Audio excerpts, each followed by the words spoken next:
안녕하십니까. 일반보험의 정석 석환우입니다. 오늘은 일상생활 배상 책임 보장 특별약관 중 최근 약관 변경된 내용과 보상 사례를 한번 살펴보도록 하겠습니다.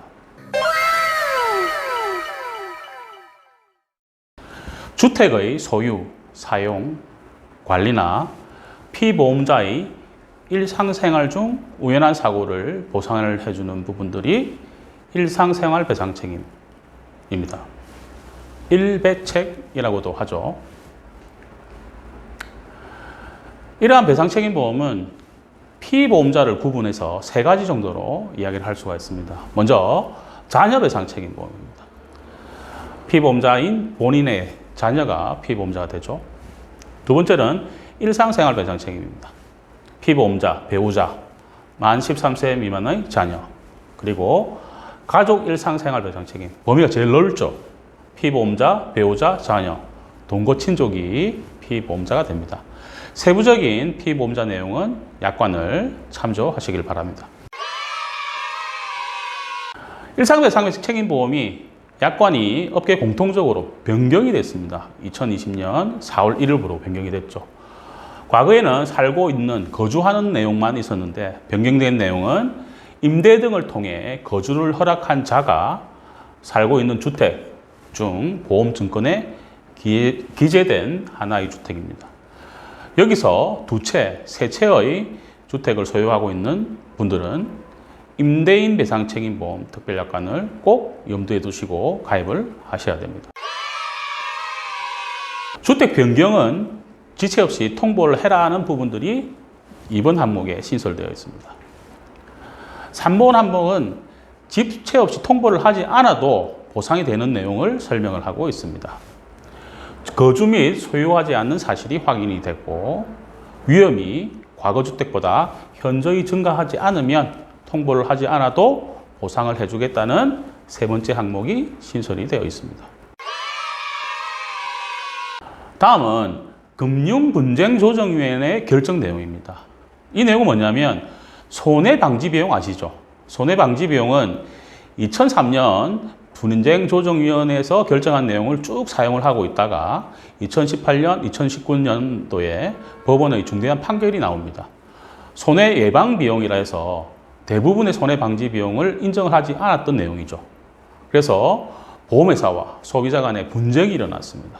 그 결정이 2020년 8월에 생긴 부분들입니다. 참고로 보시면 누수탐지비용이라든지 옷탐지비용, 잘못 탐지된 비용이죠. 그리고 온수배관 분배기 등 이렇게 수리한 비용들. 여기서 보면 직접적인 누수 원인을 제거를 위한 비용은 인정을 하더라는 부분들입니다. 소비자의 손을 들어준 사례죠. 결정 내용 반드시 확인을 하셔야 됩니다. 다음은 보상 사례입니다. 조금 전에 말씀드린 누수사고죠. 누수사고로 아랫집 수리비는 당연히 보상이 되겠죠. 피보험자 주택의 손해방지 수리비 40만 원과 오탐지 비용 60만 원, 그리고 벽면 및 보양작업 비용 20만 원에서 총 120만 원을 청구를 했는데 보험회사에서는 오탐지 비용과 보양작업 비용 20만 원을 지급하지 않았습니다. 하지만 분조의 결정에 의해서 오탐지 비용을 지급을 했죠. 그런데 보양작업 비용이라든지 벽면 수리 비용은 여전히 제외시켜 손해방지 비용으로 인정을 하지 않았던 내용입니다. 누수손해 보상 사례였고요. 다음은 배상책임사고입니다.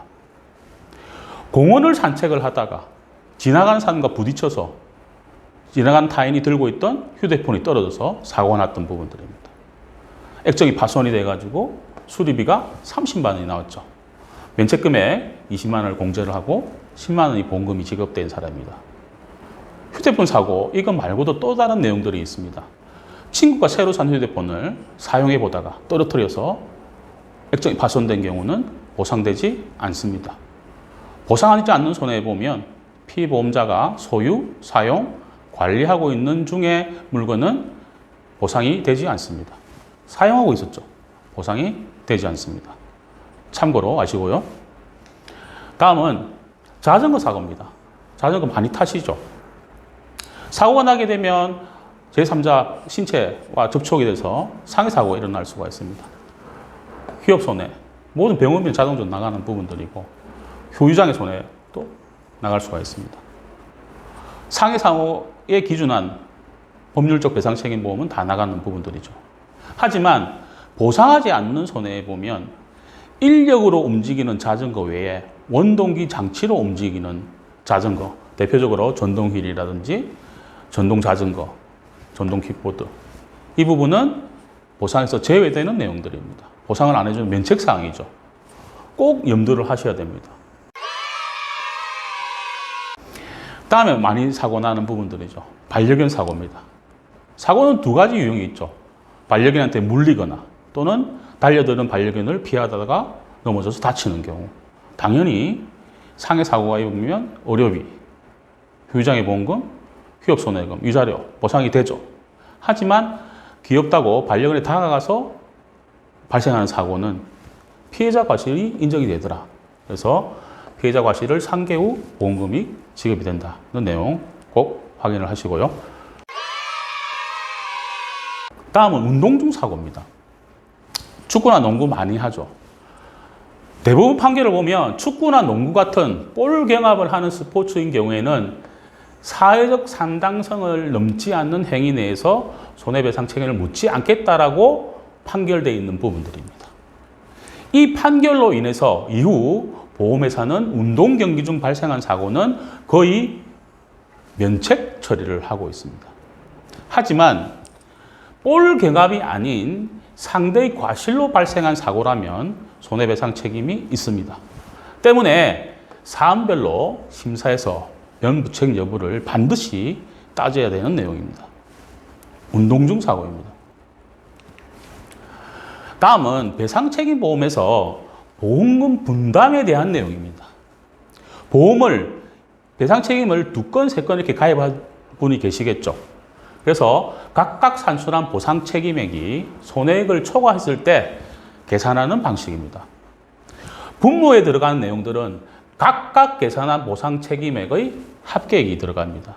그리고 분자에는 각 계약의 보상책임액이 들어가죠.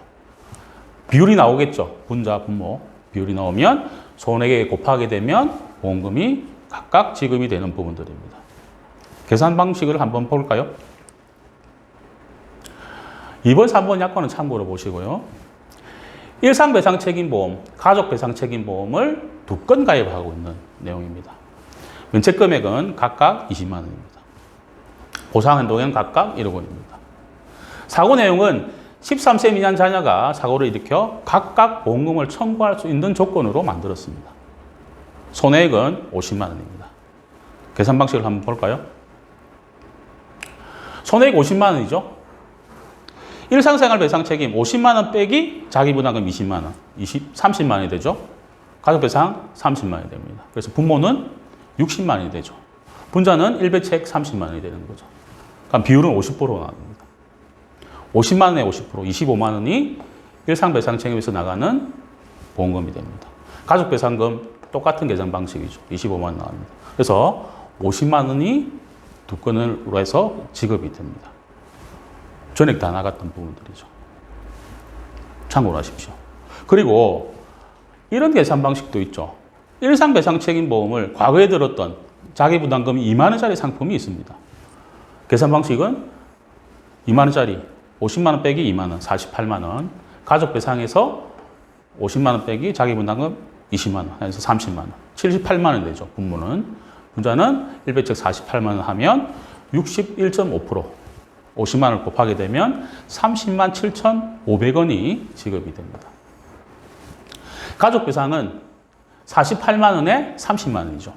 38.5%. 19만 2,500원이 지급이 됩니다. 합계액은 동일하죠. 50만 원. 그래서 전액 다 지급된 사례입니다. 보험금 분담 계산 방식입니다. 그리고 마지막으로 손해배상 성립 요건입니다. 법령에 나와 있는 부분들이죠. 지난번 배상 책임에도 말씀드렸던 내용인데 가해자에게 고의 또는 과실이 있어야 된다. 조금 전 운동 중 사고인 경우는 사회적 상당성, 그러니까 경합을 하는 어깨를 부딪히는 그 정도는 과실로 인정하지 않더라는 부분이죠. 배상승인 요건에 고의 또는 과실이 꼭 있어야 됩니다. 그리고 가해행위가 위법해야 된다. 그리고 피해 발생 인과관계가 인정이 돼야 됩니다. 끝으로 피해자에게 손해가 발생을 해야 됩니다. 꼭 염두를 하시길 부탁드리겠습니다. 오늘은 일상생활 배상책임 보장 특별약관에 대해서 심도 있게 설명드렸습니다. 다음 시간은 보험계약건이 많은 배상책임보험 순으로 하나씩 살펴보도록 하겠습니다. 일반보험 많이 어려우시죠? 어려운 점이나 궁금한 내용이 있으신 분들은 상단의 카카오 채널에서 일반보험의 정석을 검색하시거나 연락 주시면 성심성의껏 말씀드리겠습니다. 항상 좋은 정보를 전달해드리는 일반보험의 정석이 되겠습니다. 정보가 좋았으면 구독하시고 좋아요 부탁드립니다. 일반보험 정석 석환이었습니다.